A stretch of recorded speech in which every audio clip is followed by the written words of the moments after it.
Welcome to MN news. ఈ నెల 17వ తారీఖున రాంపూర్ శివారులో పోలు వెంకటేశ్వర్లు వెంకన్నను హత్య చేసిన నిందితులను రిమాండ్ కు పంపిస్తున్నట్లు ఏసీపీ పింగళి ప్రశాంత్ రెడ్డి వివరించారు. హన్మకొండ జిల్లా ధర్మసాగర్ మండల కేంద్రంలో పోలీస్ స్టేషన్లో ఎస్ఐ దిలీప్ ఆధ్వర్యంలో కాజీపేట ఏసీపీ పింగళి ప్రశాంత్ రెడ్డి విలేకరుల సమావేశానికి ముఖ్య అతిథిగా పాల్గొని వివరిస్తూ జనగామ జిల్లా చిల్పూర్ గ్రామానికి చెందిన పోలు వెంకటేశ్వర్లను పాత కక్షలతో నమ్మించి దామెర సంపత్ ద్వారా మద్యం సేవించుదాం రమ్మని పిలిపించి మద్యం సేవించి పరమేష్ చిలుముల వెంకటస్వామి కలిసి హత్య చేసినట్లు పక్కా సమాచారంతో నిందితులను అదుపులోకి తీసుకుని ఈ రోజు రిమాండ్ కు పంపినట్లు ఏసీపీ ప్రశాంత్ రెడ్డి వివరించారు. ఈ కేసు విచారణ చేసిన కాజీపేట సీఐ శ్యామ్ సుందర్, ధర్మసాగర్ ఎస్ఐ దిలీప్ కానిస్టేబుల్లను చాకచక్యంగా పట్టుకుని అప్పగించినందుకు వారిని అభినందించారు. ధర్మసాగర్ మండల పరిధిలో రాంపూర్ గ్రామ శివార్లో ఈ నెల 17వ తేదీన రాత్రి 10:30-11 గంటల మధ్యన రాంపూర్ గ్రామ శివార్లోని మడెల్లయ్య గుడి పరిసర ప్రాంతాల్లో ఒక మగ వ్యక్తిని చంపిపడేసినట్టుగా వచ్చిన సమాచారం మేరకు వెంటనే స్థానిక పోలీస్ స్పందించి ఆ సంఘటన స్థలానికి వెళ్ళి చూసేసరికి అక్కడ ముత్తస్తుడు అతని గొంతు కోసి చంపినట్టుగా అనిపించింది. వెంటనే పరిశోధన ప్రారంభించగా ముత్తస్తుడి పేరు పోలు వెంకటేశ్వర్లు, వెంకన్న అంటారు. పోలు వెంకటేశ్వర్లు అలియాస్ వెంకన్న. ఈయనది చిల్పూరు గ్రామం, ధర్మసాగర్ బార్డర్లో ఉండే చిల్పూరు గ్రామం అతన్ని చంపింది ఎవరని పరిశోధనలో తెలుసుకోగా అంబటి పరమేష్, అతనికి సహకరించింది మరొక ఇద్దరని చెప్పేసి పరిశోధనలో తేలింది. వారి పేరు దామరి సంపత్, చిలుముల వెంకటస్వామి. అయితే ఈ పరిశోధనలు చేసిన కొన్ని నిజాలు ఏంటంటే, ఫ్యాక్ట్స్ ఏంటంటే, ఈ మృతుడు ఎవరైతే ఉన్నారో పోలు వెంకటేశ్వర్లు అలియాస్ వెంకన్న, ఇతని కూతురుని ప్రధాన ముద్దా ఎవరైతే ఉన్నారో ఆయన పరమేష్, అంబటి పరమేష్, ఈ అంబటి పరమేష్ యొక్క కుమారుడికి వీళ్ళిద్దరికి లవ్ మ్యారేజ్ చేసుకుంటారు. They are in love. అయిన తర్వాత ప్రేమ సబ్సిక్వెంట్లీ పెళ్లి జరిగింది. అది ఇప్పుడు 2022లో జరిగింది. 22లో జరిగిన తర్వాత 1 yearలోనే వాళ్ళ మధ్య మిస్అండర్స్టాండింగ్స్ గ్యాప్ డెవలప్ అయ్యి సబ్సిక్వెంట్గా కొన్ని పంచాయతీలు జరిగాయి. ఇద్దరు విడిపోయారు. విడిపోయినప్పటి నుండి ఇక ఇద్దరు ఒకే గ్రామానికి సంబంధించిన పక్కనే ఇల్లు ఉంటాయి. ఇక ఇది వీళ్ళ మధ్య ఎప్పటికీ పోరు జరుగుతూనే ఉంది. చిన్న జరుగుతుందని తెలిసింది.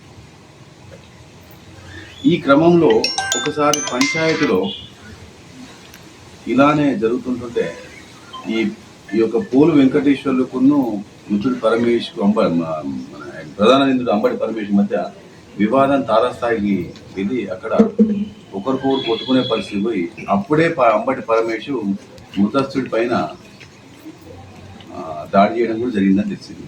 కానీ అక్కడ పెద్ద మనుషులంతా దాన్ని పోలీస్ స్టేషన్ వరకు తీసుకుపోకుండా వాళ్ళను కంట్రోల్లో పెట్టారు.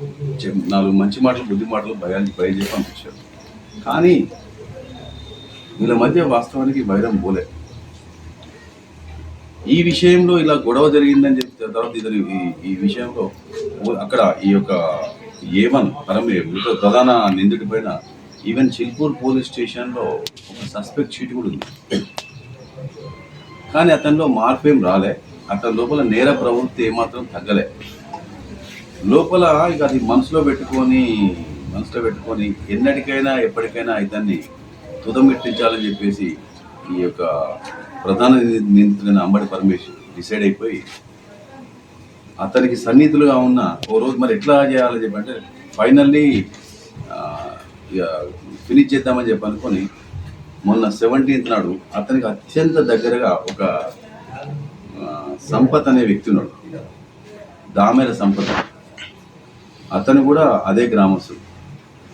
అతన్ని పిలిపించి అతని ద్వారా ఈ యొక్క మృతస్తుడిని రాత్రి అరౌండ్ 7:30-8 ప్రాంతంలో తన ఇంట్లో ఉన్నాడు, డిసీజ్డ్, అన్నం తినబోతున్న వ్యక్తిని ఇతన్ని పంపించి ఇప్పుడే తింటావా రా బయటికి పోయి ఇంత మందేసుకుందాం రా అని చెప్పేసి ఇతని ద్వారా లూర్ చేసేసి ఆ డిసీజ్ను అన్నం తినే వ్యక్తిని బయటికి తీసుకొచ్చేసి తన మోటార్ సైకిల్ తీసుకొచ్చేసి అదే అక్కడే ఒక దగ్గర ఇంత మద్యం సేవించి ఆ తర్వాత ఈ యొక్క ప్రధాన నిందితుడైన అంబటి పరమేశ్ ఈ యొక్క మృతస్థుడికి అక్కడ పరిచయం మందు కొంత తాగిన తర్వాత వైరాలు మర్చిపోతారు, కొందరు వైరాలు మర్చిపోతారు, కొందరు వైరాలు పెంచుకుంటారు. సో ఇక్కడ ఏమైందంటే మృతస్థుడు కాస్త ఆ యొక్క నిషాలో కాస్త ఈ ఇద్దరి మధ్య ఉన్న వైరాన్ని కూడా మర్చిపోయి అతనితో నమ్మాడు. ఈ మృతస్థుడు ఇంట్లో ఉన్నప్పుడు ఇంట్లో వాళ్ళ కూతురు వాళ్ళ భార్య అందరూ ఉన్నారు. వాళ్ళందరి సమక్షంలోకి వెళ్ళి ఈ దామెర సంపత్తు మృతస్థుడిని రమ్మని తీసుకొని పోయాడు, తన మోటార్ సైకిల్ తీసుకొని పోయాడు. ఇంట్లో వాళ్ళకు ఎటు పోతానో ఈ రాత్రి ఎందుకు అని చెప్పేసి అనుకున్నది, కానీ ఇంత ధరకు అయితే అని చెప్పి అనుకోలేదు. అతను తీసుకొని పోయాడు. తీసుకొని పోయి ఈ ప్రధాన నిందితుడికి కల్పించాడు. తర్వాత ఒక దగ్గర అందరు కలిసి తాగారు. ఆ తర్వాత ఈ ప్రధాన నిందితుడును మృతస్థుడు కలిసి ఒకే బండి మీద ఎక్కి ఇంకో దగ్గర ఇంకా పోదామని చెప్పేసి మళ్ళీ ముందుకు పోదు మా రాత్రి కానీ నువ్వు ఎట్లా తినలే కదా, తాగినాం కదా, ఇంత కాచిపేట పోయిందంతా బిర్యానీ తిందాంపా అని చెప్పని బండి మీద ఎక్కించుకొని వస్తూ ఆ రాంపూర్ శివారికి వచ్చి మడిలయ్య గుడి దగ్గరికి వచ్చినాక ఇంత అవుదాంపా పక్క పోదాంపా అని చెప్పి తీసుకొని ఆ నిషాలు ఆయన ఉన్నాడు. ఇద్దరు అటు పోయిన తర్వాత తను ఆల్రెడీ డిసైడ్ అయిపోయి వచ్చాడు. ఎవరు? ప్రధాన నిందితుడు. అతడు తన వెంట కారప్పొడి తెచ్చాడు. ఎందుకంటే రెసిస్ట్ చేస్తే చేతులు ఫ్రీగా ఉండదు. చేతులు కళ్ళలో కాలం చల్లితే కళ్ళు నడుచుకుంటున్నాం. ఈ నడుచుకునే క్రమం లేదని చెప్పి ఆ యొక్క చిల్లీ పౌడర్ తెచ్చి ఆ చిల్లీ పౌడర్ చల్లి సడన్గా తన వెంట తెచ్చుకున్న కత్తితోని గొంతు కోసాడు. అది విపరీతమైన రక్తస్రావం వచ్చింది. ఆల్మోస్ట్గా ఒక స్పైన్ మాత్రమే ఉంది, తెగిపోయింది. అక్కడిక్కడే మృతస్థుడు చనిపోయాడు. చనిపోయిన తర్వాత వెంటనే ఇతను తనకి ఇంకొక సన్నిహితుడు, ఆ సన్నిహితి అతని పేరు చిలుముల వెంకట స్వామి. ఇతని దగ్గర రాంపూర్ గ్రామం. వీళ్ళిద్దరి మధ్య మంచి ఫ్రెండ్షిప్ ఉంది. అతనికి అంతకుముందు ఈ యొక్క సంఘటన, ఈ నేరం జరగకముందు అప్పుడప్పుడు ఏంటంటే చంపితే ఎన్ని రోజులు శిక్ష పడుతుంది, బెయిల్ ఎప్పుడు వస్తుంది, ఎట్లుంటుంది పరిస్థితి, మరి రావచ్చా, ఏమైనా ప్రాబ్లం అయిందని చెప్పి అతనితో సలహాలు తీసుకోవడం. అతనితో సలహాలు తీసుకుంటే అతను చెప్పడం, పోతే ఒకవేళ ఎన్ని రోజులకు వస్తాం, ఇట్లా మాట్లాడుకొని ఇది ముందు మాట్లాడడం జరిగింది. తర్వాత అయిన తర్వాత మళ్ళీ అతనితో మాట్లాడి చెప్తే మళ్ళీ అతనికి సంప్రదించడం కూడా జరిగింది. అంటే కంప్లీట్గా ఏంటంటే మృతస్థుడు చేయబోయే పనిని పూర్తిగా వెంకటస్వామి తెలుసుకుంటూ కనీసం స్పందన లేకుండా ఉంటూ చివరికి అతను ఆ నేరానికి ఇన్ని రోజులకు వస్తుంది, నేను చూసుకుంటా, ఈ రకంగా చేస్తాను, ఈ రకంగా చేస్తాను, నీకు ఈ రకంగా చేస్తాను అని చెప్పేసరికి అటు ఒక వ్యక్తితోనో మృతస్థుని పిలిపించుకున్నాడు. ఇంకో వ్యక్తితోని ఒకవేళ నేను పోతే ఎవరు ఎట్లా చేయాలి, ఏ రకంగా నువ్వు తీసుకొస్తావు, ఏ రకంగా బయట తీసుకొస్తావు అని ఈ రకంగా వారిద్దరి సహాయ సహకారాలు తీసుకొని అతన్ని మృతస్థుని కాస్త చంపడం జరిగింది. ఇదంతా పరిశోధనలో మొత్తం సాక్ష్యాధారాలతో సహా బయటపడ్డాయి. ఈ పరిశోధనలో ఇంకా కొన్ని విషయాలు తెలిసిందంటే ఈ ముగ్గురి మీద కూడా నేర చరిత్ర ఉంది. ఈ ముగ్గురి మీద, ఈ అంబటి పరమేశ్, దామెర సంపత్, చిలుముల వెంకట, వీళ్ళ ముగ్గురి మీద నేర చరిత్ర ఉంది. ఈ యొక్క ప్రధాన నిందితుడైన అంబటి పరమేశ్ మీద అక్కడక్కడ మొత్తం 6 క్రిమినల్ కేసులు నమోదయ్యాయి. 6 క్రిమినల్ కేసులు.